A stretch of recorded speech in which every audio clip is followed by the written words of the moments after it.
কিছু কিনবে?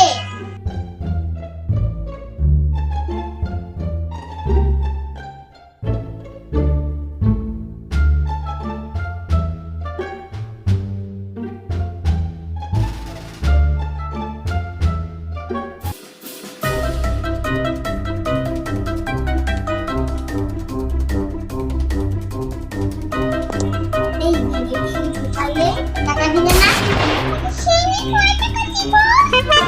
এটা কোনো কথা? এটা কোনো খেলার জায়গা না, এটা দোকান।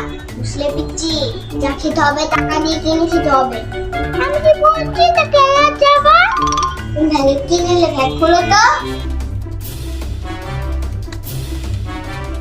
আপনার নিয়েছো, চুরি করেছো, তোমাকে পুলিশে দিব। তুমি পুলিশ দেবো? আমার আম্মু কি করতে হবে? যাও যাও, সব নিয়ে যাও, শুধু দোকানে আর আসো।